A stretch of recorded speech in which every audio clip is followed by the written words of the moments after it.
Happy Thursday, everyone. I'm Clint Skutchan with T360. Welcome into Social Connecting. We focus in on organized real estate here during this time together, and generally speaking, bring in organized real estate leaders. And I've got a few of those here today. And I guess I rarely ever do this, so I probably should be better about it. But maybe I'll have you introduce yourselves and where you're from. I just always assume that everybody kind of knows everybody because it's such a small community. But probably good to start. So Stephanie, why don't ladies first, as they say. Where are you coming to us from?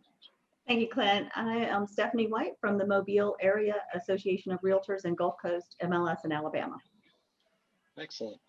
Justin? Thanks, Clint. Justin Landon from the Lexington-Bluegrass Association of Realtors in Lexington, Kentucky. And then John, I want to introduce Hi, yourself. John Geha, CEO of Columbus Realtors in Columbus, Ohio. Awesome. So have you guys been partaking in this 333-week-long NAR conference and all the different committees that are going on?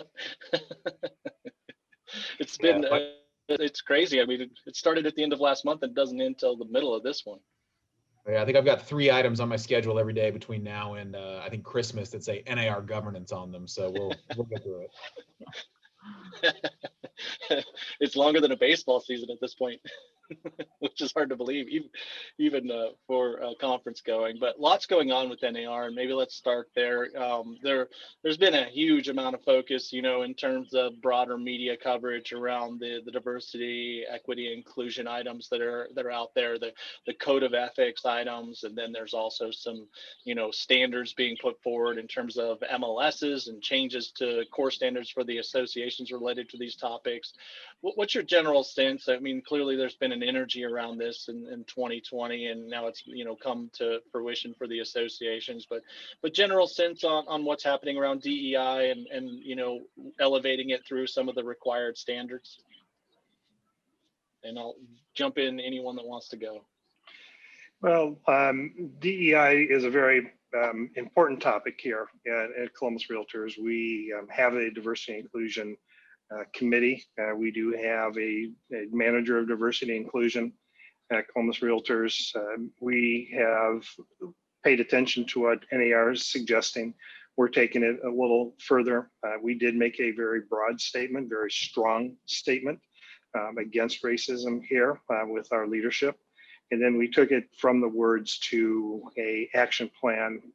Part of the action plan we're looking at is 24 months to start. And we wanted to take the rhetoric out of the picture and actually put it into activity. One of the action plans that we have, we've done 2 fair housing videos and panels. We're going to continue that. We have Bill Denman coming in from the former writer from New York Newsday that uncovered the Long Island racism issue. And we created a book club, and our first author that we brought in with a NAR grant was Dr. Richard Rothstein, who wrote Color of Law.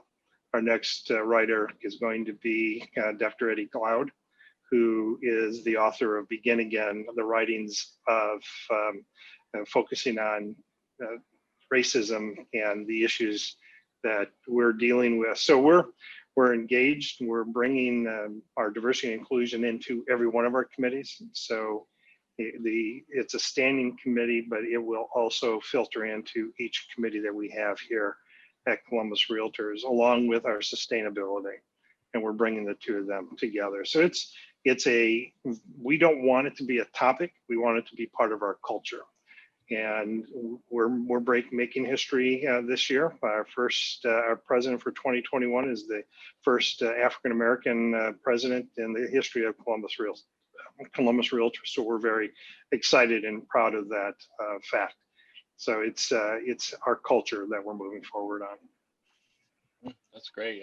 That's become so important that it's more than just a policy or an activity, but it is something that becomes a part of you.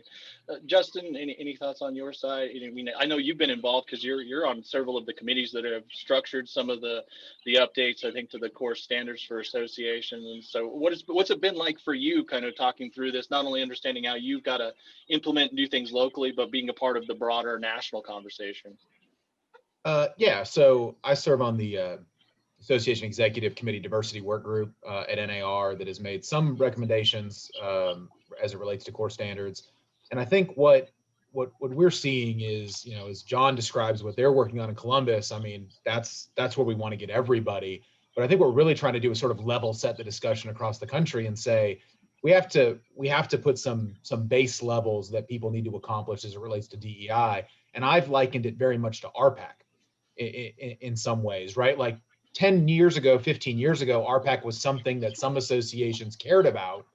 And we started to build into the core standards and into strategic plans saying this is something that we're going to put resources behind and that we're going to mandate people put resources behind. If we want to talk about DEI, as I think we should, as a priority for the organization, we need to treat it the same way that we've treated our advocacy efforts and say that we're going to put strategic plans behind it. We're going to put resources behind it. Specifically, we're going to put staff resources behind it. And so I think what we're trying to accomplish at the national level is to start to begin that process of incorporating it into one of the things that we as an association across all levels make a priority. And I will tell you, as a local organization, we had our first president of color in 2006. And it was not until last year that we had another person of color serve on our board. So, I think a lot of times when it comes to DEI, we've had this approach of, oh, we did it, right? We did it, and then we can sort of forget about it and put it on a shelf. And that's just not reality. I mean, it's something that we need to invest in systemically. You can't overcome systemic problems without systemic solutions. And I think that's what we have to do. We've put together a diversity, inclusion, and equity committee here at LBAR for the first time as a long-term standing committee. And we've got a lot of work to do. I will tell you, as an association, I hear what John's working on is fantastic, but I know a lot of, at least our committee, is really struggling with scope. It's like, where do you start? We want to solve the problem of home ownership gaps, right? But like, we can't solve those problems until we fix ourselves, right? We've got to figure out how to create leaders and bring more people into the industry from these groups that are experiencing home ownership disenfranchisement. That's where it has to start. I mean, we got to start small to start big. Yeah, I think tremendous points. And I'm a big believer, for me, organizational culture and the intentional creation of it starts with a strategic focus. So to your point, Justin, of, requiring that this be at least included at some level in your strategic plan, to me gets to the point of where John's going of it not just being an activity, but becoming a part of your culture. If it's not integrated or involved at that level, it becomes difficult. Stephanie, I know you've also been doing all sorts of things the last few weeks, but what's your take on everything that's happening, and how are you viewing it, and are others around you as you're talking to the other AEs out there? Well, first I want to say, John, I'm totally going to steal your idea about the book club and bringing the author in. I'm sitting here jotting notes down, and I think that's brilliant, and it's a great way to engage people on a different level. We've also done panels, and our 2018 president was our first African-American president locally. And just this year, on our state level, our secretary who's coming in is a female African-American as well. So I'm proud that we have already, integrated some of that. Many of our directors and leaders are of color, various races, and it's not, I can't say that it's a deliberate selection. It's just organically how it's come about, and they're engaged and involved. And I think that's how it should be. Yes. Even on the staff level, I try to make a conscious effort when hiring and looking for staff people not to seek someone out specifically, but I think it's important for the staff to be reflective of the membership as well. So it's, I think to Justin's point, it's a organic, comprehensive approach. It's not just one panel, one book, one initiative. Really enjoyed the recommendation of putting the requirement to put it in your strategic plan. That's one of the AE committee recommendations. I think that, we're all taught, particularly on the staff level and leadership level, that our strategic plan is our blueprint and we shouldn't veer from it. So I think to have a requirement of having that in part of our plan and keeping it at the top of mind as we go through any planning throughout the year with any committee or activity that we do is critical. When a lot of the unrest was going on, we reached out to our city and worked with them to find out if there was any damage done, where we could look to NAR for grants. And we also volunteered to try to help out in the community and just be engaged and involved.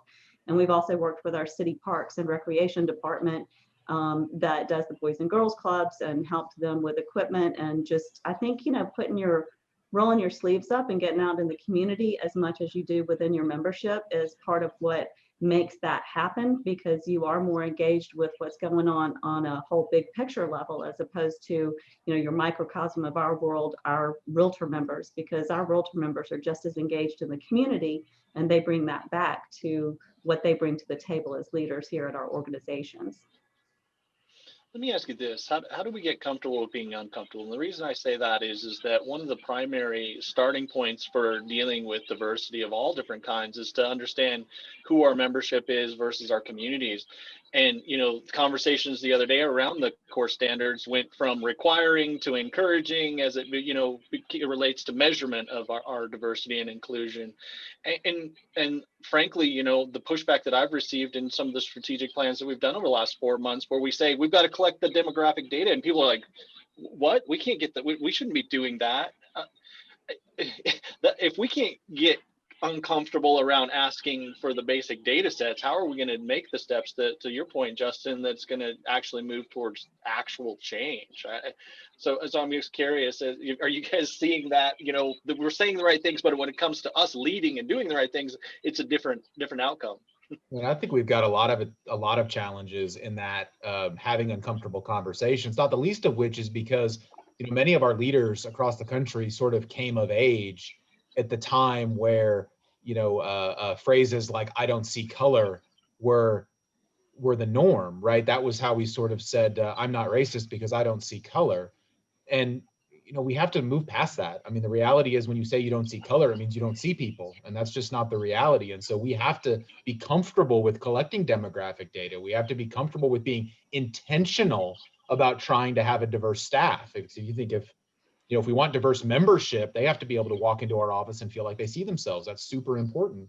And so, what the pushback that I've heard is, "Oh, our attorney thinks it's a bad idea for us to gather demographic data." And it's, yeah, I mean, if you're making decisions because that may prohibit somebody from engaging because they're from a certain demographic, yeah, like you can't do that. But if we don't have the information, how can we benchmark? How can we fix the problem we have? How do we even know what the problem is if we don't actively gather the data? The National Association of Realtors is trying. They released a demographic data platform through their partner Real Strategies to all the associations across the country. That data says that I have 2 Hispanic members of my 3,600 members. That's not just wrong, it's tremendously, horribly wrong. So we've got to figure out how to go out and gather that data, because we can't make good decisions without it. And data can be used. I'm sorry. Data can be used in so many different facets of our business. Education. It is how do we communicate, because we have 6 different generations working in our business right now. So that data isn't just it's how do we talk to these people? Do we talk to them through podcasts? Do we talk through video? Do we talk through email? So communicating with our membership, that data is very important. But how do you become uncomfortable? You stop putting up a barrier and start looking into the eyes of the individual that is in pain. And you have to actually start to understand. There's an old saying that we all do every day, and it's, "How you doing?" And as you're walking away, you're saying, "I'm fine, thank you," and you don't really care how you're asking. And to address that pain is when somebody asks how you are doing, you stop and you tell them. And that other individual listens, and you start to understand. Yeah, you get uncomfortable by listening to somebody and actually trying to understand what they're dealing with on a day-to-day basis. I just wrote an article for our magazine looking into the window pane, spelling pain, P-A-I-N, until we truly understand and celebrate. And we don't have to, this notion that we're afraid to call an individual Black or Hispanic or Lebanese or whatever their orientation is. You have to stop that. It's okay. Celebrate it. Be part of that, and not hide from it or create this vanilla wall that has to go up. And I think once we start, and we started doing this internally, we created a celebration of culture video, and we're interviewing our staff, and then we're interviewing our board, and we're going to start interviewing our members, celebrating their culture. Talk about it. It's okay. There's nothing wrong with it. And I think that's when you start to take that. You bring the uncomfort feeling in, and you start to pull it back at the same time. Stephanie? You kind of touched on something that, it's been a challenge for us because every year, I think to some extent, we've checked the box and make sure we do a fair housing class, a fair housing panel. And every year consistently, it's one of our lowest attended classes. So I think coming up with different ways, and I've just made another note. So I'm so glad I did this with you because you're giving me all these great ideas about the culture videos. So I think that is something that is more engaging, something that they can watch on their own time and maybe relate to better. But also NAR is unveiling this fair housing game that I forget the actual name of it, but I think that that's an approach that's probably more relevant to our members right now and how they want to learn and engage with things. So I'm pleased to see that there are some other alternatives than just the traditional fair housing classes that we've had to pull from and put out there. We show the video at orientation and do the class and do all of those things, but they're almost sort of patent stapled in, just traditional stuff that people have heard before. We need better and more engaging practices. Your video idea is fantastic. Yeah, that game, and the thing I liked about that is they were talking about as a part of it, you have to go through the exercise of being on the other side of that discrimination and what it feels like, not as a practitioner, but rather as a client. And I think that's some of the things, especially as it gets back to fair housing. For so long, fair housing has almost been a legal checkbox. We haven't linked it back to the emotional and the socioeconomic capacity. And I think that's where we drive a lot of interest and engagement through our associations, is when we start, and I understand the importance of the legalities, but we all know how that goes, requirements, you got to sit through this, and it's a checklist of things, as you said, rather than an explanation of why it really matters and how it impacts our communities, our ability to be successful in our businesses too, right? And so I think there's a shift there that's coming that's valuable. I do want to take it, so in addition to kind of what's going on around the code of ethics and those things, internally for the association, there's this externality that's being talked about, and this one's gotten the most of the publicity, is the code of ethics, and the enforcement of derogatory language outside the context of your activities as a realtor. And we could debate the merits of that, but I'm curious to your thoughts, because ultimately the associations are the immediate arbiters of this, and so as the locals who are going to have to administer this, what are your thoughts on the expanded aspects of language outside of the context of the transaction itself? How are you feeling about that? Jump in, whoever wants to go. I'll jump in. That's kind of one of my passions, if you will. I was a volunteer realtor and broker before going on the staff side about 10 years ago, and I have chaired a lot of hearings and been very engaged both on the professional standards administrator side, but also on the volunteer side of running hearings and grievance process. And throughout all of that time, it has always had to be related to a real estate transaction in order for the code to apply. And I've had many circumstances on both sides of the fence where there were instances, and not specific to this necessarily, or not exclusive to this, I should say, but where the behavior of the realtor was egregious, and it may have been, in fact, in using the realtor name, but it wasn't related to a transaction. So the hands were tied on the association level side and even on the complainant side to move forward with processing that. And I think that while I understand that some people feel like this may be overreaching with respect to free speech, the way I have read, Matt has done a fantastic job, in my opinion, explaining this. This is specific to if it is tied to you as a realtor, but it is also an egregious act. This is not an opinion or a religious belief.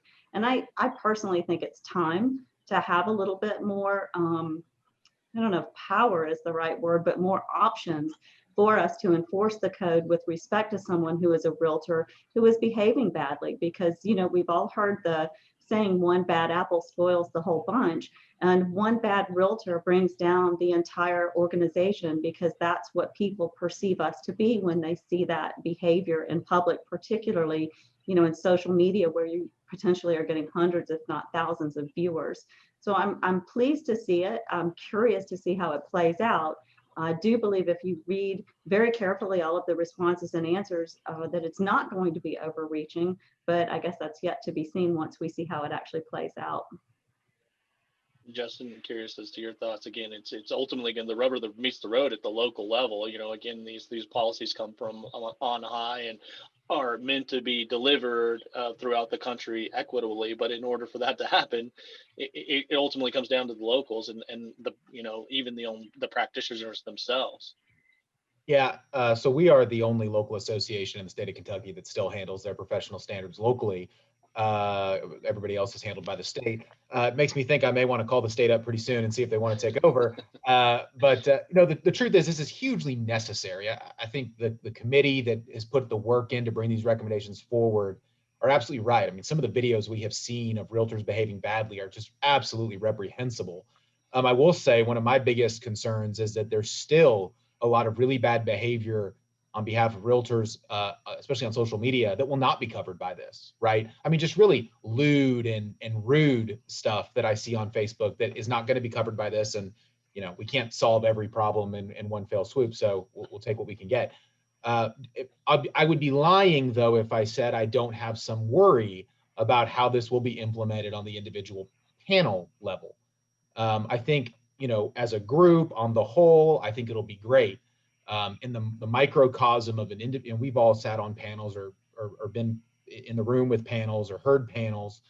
Every panel is its own ecosystem, and some of them will make wrong decisions, and that's going to be something that has a different level of stakes when it's attached to speech, disconnected from the real estate transaction. So I'm excited we're doing it. I think it's the right thing to do. But I do think it's going to require, and I hope NAR works with us, and I'm sure they will. And, I think our professional standards trainers around the country are going to have some extra work. We're really going to have a really broad conversation within our professional standards community about standard of proof and about appropriate punishment and those kinds of things. So they're making sure that we're doing this the right way because, the last thing any of us want to do is end up in court over these things. And I think we can do it, and I think it's necessary. But as a local leader who's putting panels together, who's answering the angry phone calls, I'm a little anxious about it, but excited to take on the challenge. Yeah, I think I'll be honest, like for me, reading Rob Hahn, everybody loves the notorious one, but I think in this case, he's been the one who's been most grounded in reality in terms of bringing forward the idea that it is imported from Korea, the Canadian group. And John, maybe you can speak to this, having had experience in Canada, but this idea of conduct unbecoming rather than specifically going after speech, because definitely what I heard you routinely saying, I think Justin, you was the actions or the behaviors, which I'm more concerned about people's action and behaviors than necessarily what they say. I prefer they weren't using derogatory language, but I also think that a lot of people say the right things but don't do the right things, and that's I thought that conduct unbecoming broadened the context, also spoke to be a better person, don't just speak like a better person, and so I liked that aspect that was promoted. John, curious, having come down from Canada, that concept was in place up there. What was your thoughts on that? Well, it was very important for us, and we actually went. I was in Ontario. We went back to the province and asked to tighten our rules and increase the penalties because we felt that too many of the realtors were getting away with a slap on the wrist. It was a cost doing business, and we actually rewrote the entire Business Brokers Act of 2002. And all three parties within the Ontario government approved this new policy to strengthen our ability to penalize at a much higher level that actually affected the individuals that were misbehaving, that were going against and violating these policies. It took almost 4 years to get that passed, but it did. And now the regulator in Ontario has teeth. They can actually enforce the penalties and affect the individual that is making the violation. But let's put it in perspective here. We don't have a choice anymore. And I'm going to keep bringing it back to the consumer, to where we are in 2020 and 2021, to where we were in the 70s and 80s. And the consumer has choices now. And the consumer has information at their fingertips, and it comes to us fast. And nothing gets past the consumer within a moment of seconds. And it can destroy or grow a business. And every time we do something, when the media captures any type of misbehavior, poor behavior, and the consumer sees this, it reflects on all of us. And if we're not going to enforce this, if we're not going to have these policies in place and this new core of the issues that we're dealing with, when we wake up and it's gone, then what do we do? And you can't go back. And that's what we have to keep reminding everybody.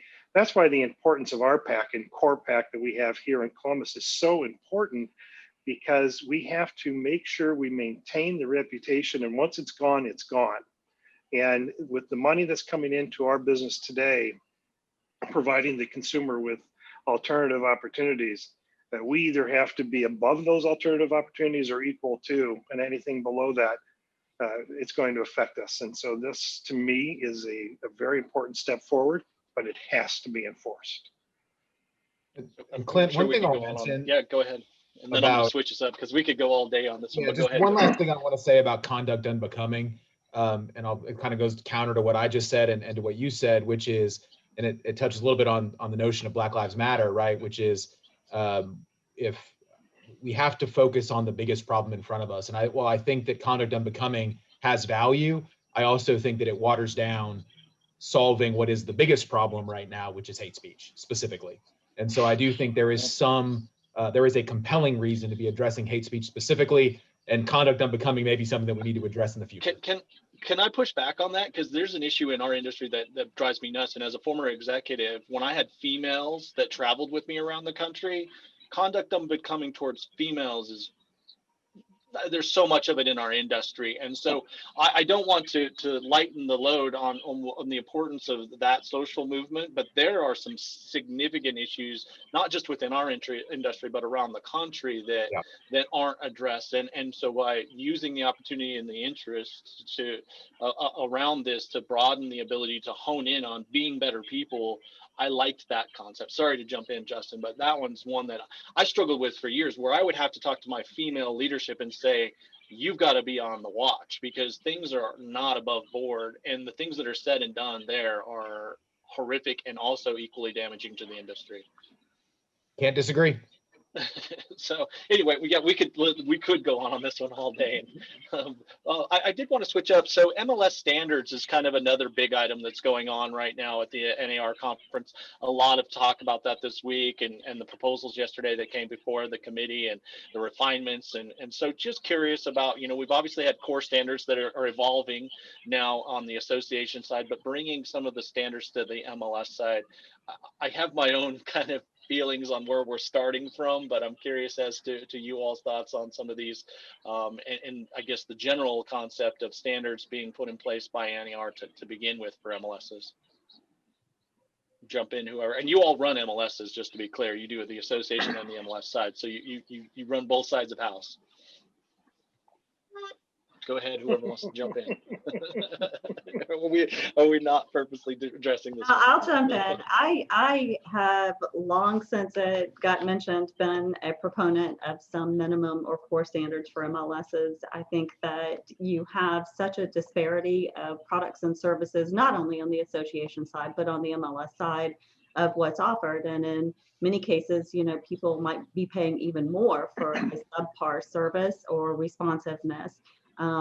Much of what was proposed, we are already practicing to some extent or in some fashion that's very similar to that. I think the thing that I heard the biggest pushback maybe, and even in reading some of the comments, was the anonymous complaint that has historically not been allowed on the code of ethics side. And, I think that that's part of the argument, but also, again, back to the smaller associations with less staff. How do we manage this if people start feeling like they can turn in somebody that they don't like, just to kind of clog the system, if you will? We have to go in and check every single complaint that comes in. Most of us with our MLS systems have some kind of automatic policing system where they can push a button and turn in an infraction. which in itself is not anonymous to us as staff, but we do not share the person that has submitted that complaint to the other party. And generally what we get with that is, gosh, I wish they had just called me, thank you so much for letting me know. Very rarely. And I would say the same with complaints that come through for professional standards. Very rarely is the party that is created the infraction doing it deliberately. And I would say over 90% of the cases in my experience, it's just ignorance or a simple mistake. So it is typically a matter of just letting them know. I can appreciate the fear of overburdening staff, particularly folks that don't have extra staff to help them out. But I do think these automated systems, the way I interpret what was explained was that was specifically what was being targeted. And the process of the hearing panel, we just adopted that a couple of years ago. I'll give a shout out to Josh McFall up in Huntsville. He gave us his policy and we kind of mirrored that and created a task force so that our board didn't have to vet every appeal for every infraction that came through, and kind of created it where they could come in and appeal it if they wanted to through a very similar process.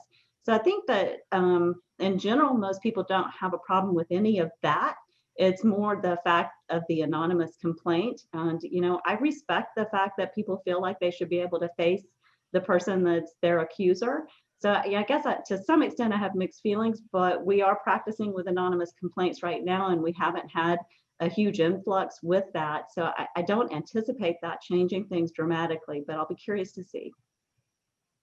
Yeah, then we could certainly talk more about that. But Justin, John, any general thoughts on this MLS standards that were put forward?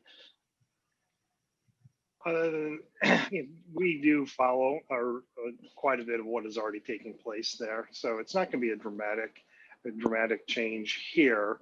I think that the changes that they're making are very important. The concern you have with MLS is relevancy. Making sure that our members see the MLS as relevant to their business and not to overburden a member through this process. The anonymous issue is, I can see where it affects smaller markets, because smaller markets members are afraid that they won't be able to work together if they hold a grudge, or if you're filing a complaint against me. And even in your larger cities, it's still an issue. But we also have to get complaints brought into the association and our professional standards or our grievance so that we can address them. And how do we fix the issue if members are afraid to bring this issue to light or to the problem to light? But we have some very strong standards here right now, and we're going to be obviously going through a strategic plan with MLS within the next couple months, and see how we incorporate these new standards within our strategic plan itself. So two things I'll say is, I think one, having a conversation around standards in MLS is really important. Two, as somebody who has to administer a local MLS, where my members get pretty frustrated when rules change, it's nice to be able to have the backing of the NAR saying, and this is what I would say to smaller associations that are anxious about these changes. It's so much easier when it says, hey, to maintain our status with the National Association of Realtors, we have to do this. It creates an opportunity for us to craft a policy that suits our local market and also meets the thing with NAR. That's where I would say clear cooperation is a great example, where that was able to force my board to finally address coming soon, which we had needed to address for years, but had been putting off, and clear cooperation gave us the hammer, right, to finally do it. And I think that's going to be true of a lot of these standards. The one thing I'll say about anonymity is, what's the number one reason we don't get as many ethics complaints as we would otherwise? I don't want to piss off somebody that I'm going to be on the other end of a deal with. Yep. And so if we really want better data in the MLS, if it's not anonymous, we're not going to get the report of violations. And I don't care how big your staff is. You can be Miami, you could be Houston. At the end of the day, we cannot have enough staff to read every listing and find every problem. It doesn't matter. You can never have enough staff. So we have to rely on our members to some degree to police themselves. Heck, policing yourselves is what this industry, what organized real estate is based on, right? That was like why we were formed, is self-policing. And so we need our members to help us And if we're requiring them to put their name on any complaint that they file, we're just not going to get everything reported. We're still not going to get everything, but I think at least by having an anonymous complaint opportunity and allowing the staff or someone else to stand in for the complainant on these MLS violations, we have a much better chance of getting a handle on some of these problems that we have. I agree with Justin. So it's not perfect, but it's better than what we got.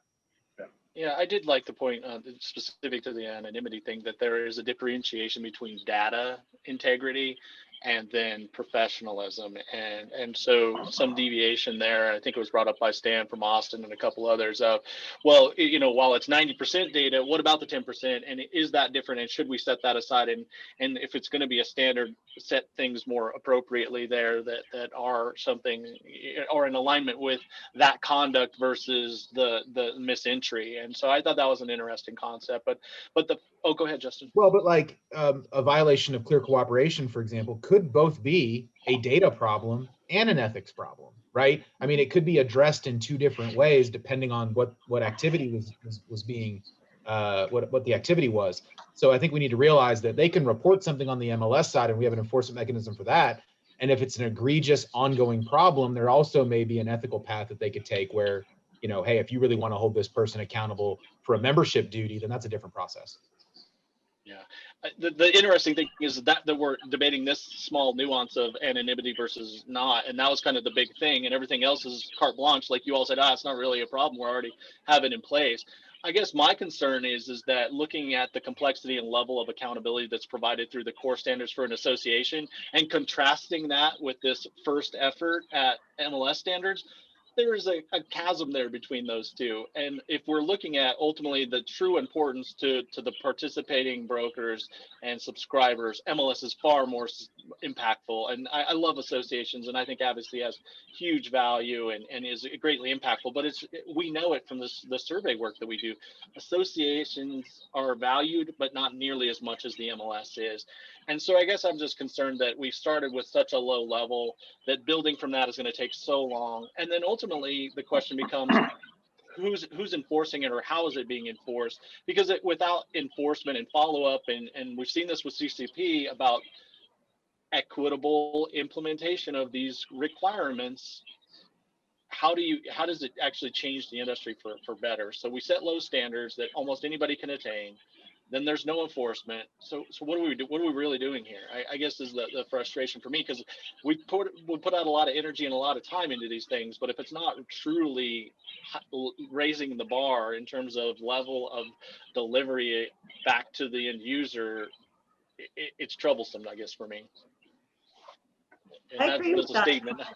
We had a situation last year where a couple of local associations did not meet core standards, were not approved by the state, and they appealed to NAR, and the appeal was granted. And there are neighbors that are fully aware that there was no way that every core standard was being met. So to even elaborate further on your point, it's not just the lack of enforcement from that level, but it's the follow-up as well.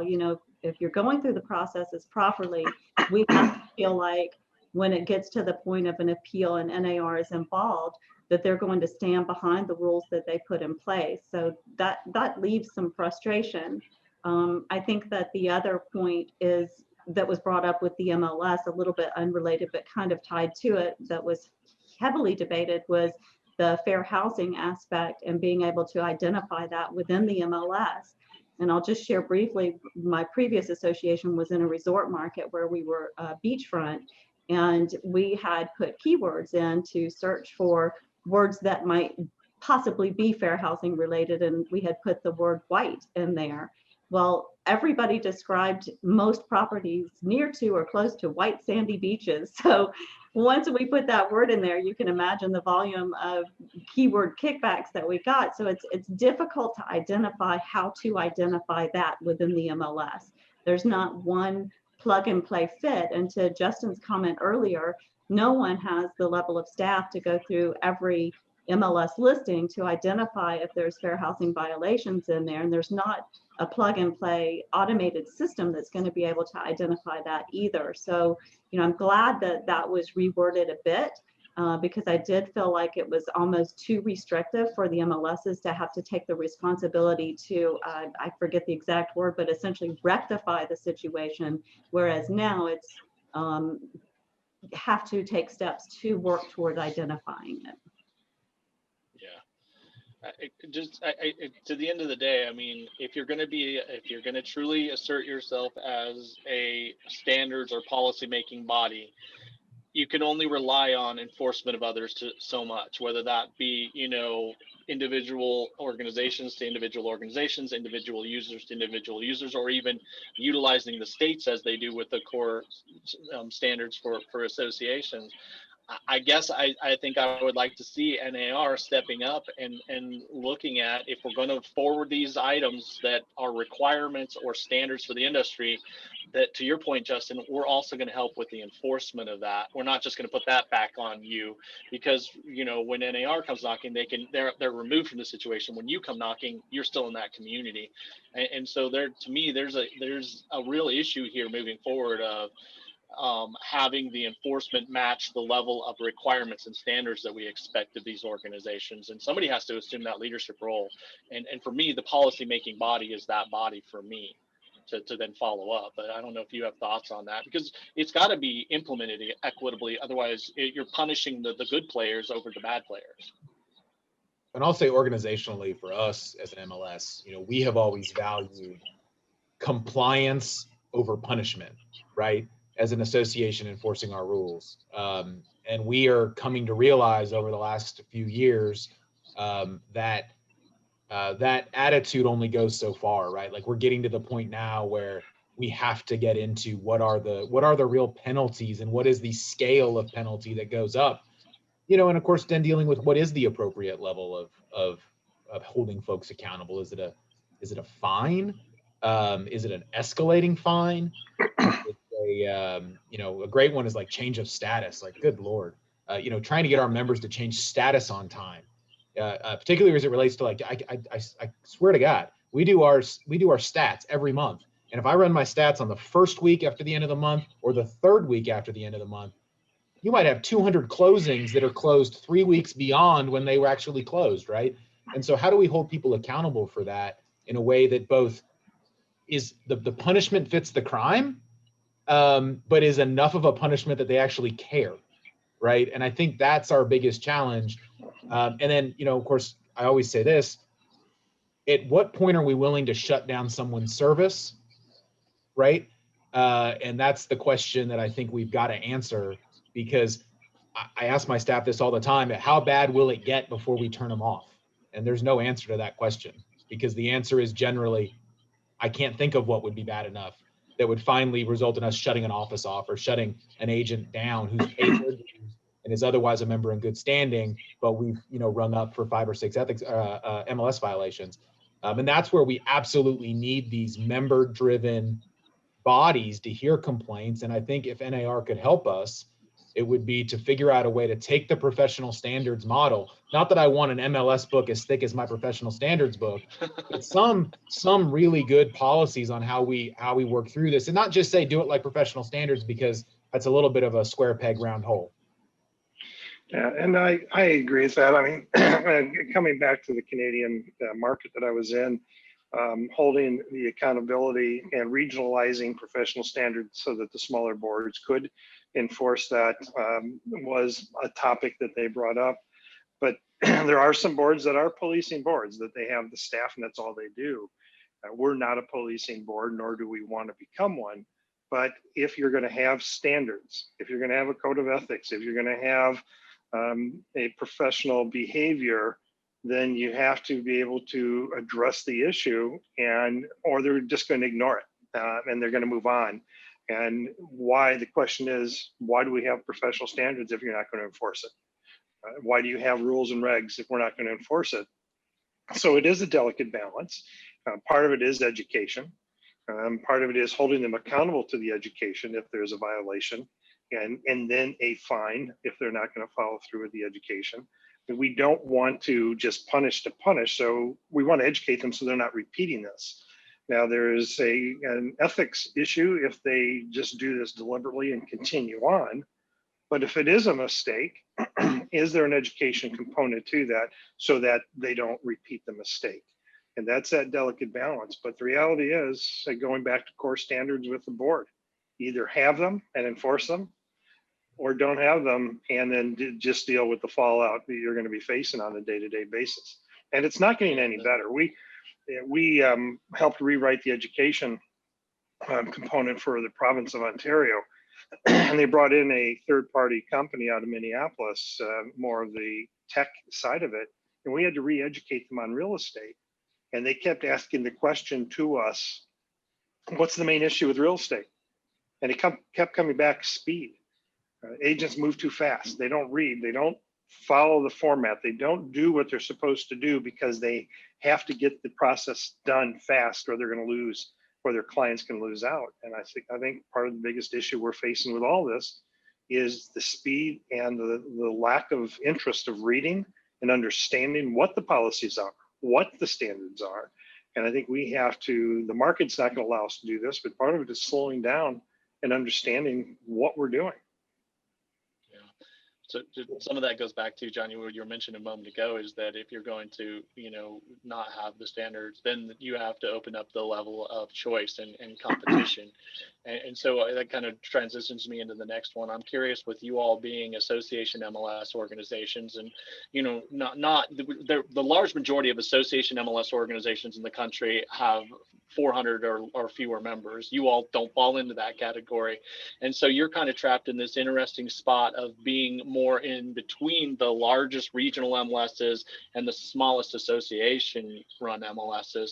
What's it like in your day-to-day world, and what are you thinking about strategically in terms of, expansion efforts that are happening, whether it be, expansion of organizations or data, whatever it might be? You guys are kind of trapped in this place of, you can understand both sides of the coin of the value of having and directly overseeing your MLS versus, the resources that the regionals have. Some of you have that. What are your thoughts on what's happening in the momentum that's building around these proactive expansion strategies? I know it's a big one. Well, it comes down to information and data. And if we do not allow ourselves to expand the data that we're providing our members, that they can then provide their clients, the consumer, we're negatively affecting that. So are you expanding just to expand because you want to have a certain size? Or are you expanding to add the value back to your membership? Are you adding more products and more information? And data is the key. You saw it and I'm bringing Ken up again, but the merger of the 22 boards and the data sharing agreement that we put together. And there is a 5-hour difference between some of the boards in drive time, but that sharing of data was massive because it said to the public, here's the information, and we're going to be able to share it with you. So do you expand just to? No, but can you expand for education opportunities, information, data? That's going to be vital to the success of our membership. Justin or Stephanie, thoughts on this one? Stephanie? I can go. I mean, I've got stuff to share, but I'd be curious what's going on. I mean, I have so much to share. It's just a matter of how to appropriately word it. I need to know who's watching first, Clint. I record it and broadcast it out to everyone. So. Right. It's just us, right? I'm a huge believer in sharing of services, including data. And I think that is not only what's best for our members, but it's what is best for the consumer. And that's been proven. That's not an opinion. I mean, all you have to do is look at some of the national syndicators and see that's where the eyeballs are going. And if we're going to be competitive in any way in the long run, we have to learn to play nice in the sandbox, not only with our neighbors, but beyond. That can, there's technology available now to do so many variations to make each organization comfortable, but it's a top-down issue. If you don't have the buy-in of the leadership or the top-level decision makers, then it will not work. And until you get the right people in the right places, then I think you're fighting an uphill battle. So not only do you have to be able to prove the value of that to the people, my broker, my very first broker, used to say it's called the little kingdom mentality. And it's this is mine, or NIMBY, even if they're not in my backyard. Now that I'm here and I have mine, I don't want you in here playing in my playground. And that's, in my opinion, and I've worked in a few different markets in a couple of different states, it's not unique. It's not unusual. It's very common when you have overlap or crossover borders and memberships. But to me, that is one of the biggest obstacles to overcome. So in Kentucky, we have 3 large MLSs, Louisville, us, and the Northern Kentucky. And then we have, probably, I don't know the exact number, but 10 to 15 other MLSs that are under 1,000 subscribers. And ourselves, Louisville, and Northern Kentucky all are in a 3-way data share agreement with a full cooperation and compensation agreement. We're all on the same lockbox platform. We're all on the same showing service platform. And as of the end of 2021, we'll all be on the same MLS platform, which will be Flex MLS. And so, we'll have full native data share, right? And so, but we all use a different offer to purchase contract. We all use a different, we all have different rules. We all have different forms. And is that what's best for our membership long-term, or what's best for the brokerage community? And the answer is probably no, except that when you look in the city of Lexington, the city of Louisville, and the center of Northern Kentucky, it's a series of cities, but those folks don't work cross borders much. But I'm a 26 county association in MLS, and so the 50% of my membership that doesn't live in Lexington or doesn't work in Lexington, those cross border things are really important for them, right? But at least half of my decision making body, if not more than half of my decision making body, is part of the Lexington market that doesn't see the need as much for those cross regional conversations to take place. So there's what's best for the brokerage community, what's best for the association, and then the politics get in the way, right? And so those are the things that we'll have to overcome as we move forward. But I think there is going to be pressure on associations to provide widespread and consistent data.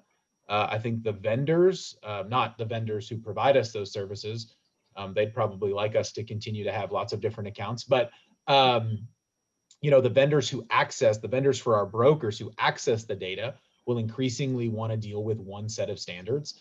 And so, those conversations are going to be ongoing. They're not easy conversations. And I think the thing that we need to be aware of, especially for the smaller MLSs, and I hear this a lot when we talk to some of the smaller MLSs about, potential data share agreements or other opportunities, is, oh, well, all those agents from Lexington are going to come and steal our business. And that's just not reality, right? It helps the people that work both markets, but it does not mean that, this protection of this NIMBYism of protecting my marketplace through the use of MLS.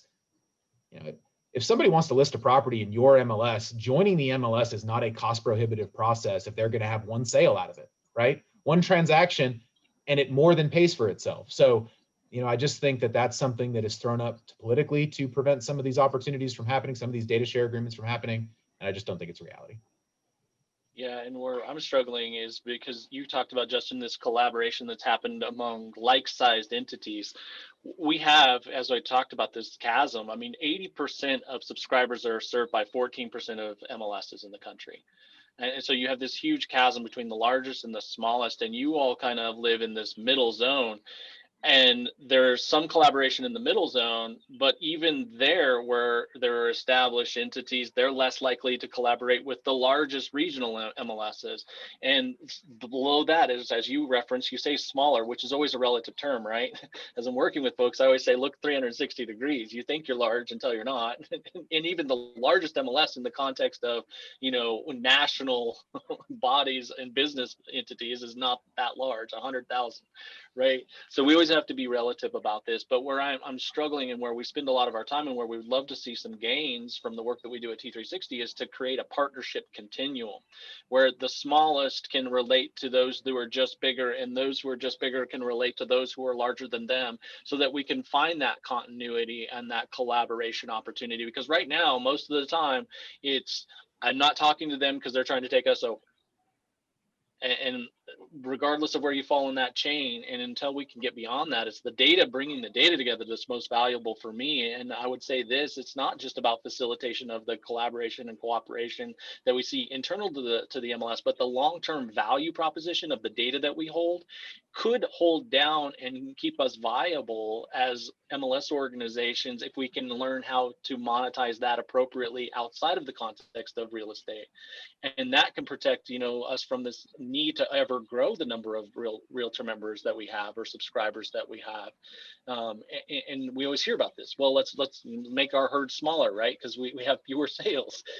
But we, by the nature of the MLS and the association, they can't. Because they're driven by headcounts. So all of these things fit hand in glove, and you guys are in this unique position because you kind of are in that middle rung. As you said, Justin, there are people who are smaller, but there are plenty of people that look to you and say, well, they're small. And so at some point, we got to figure out this continuum of, it doesn't matter about size, the data that we all possess collectively is more valuable together than it is disparately.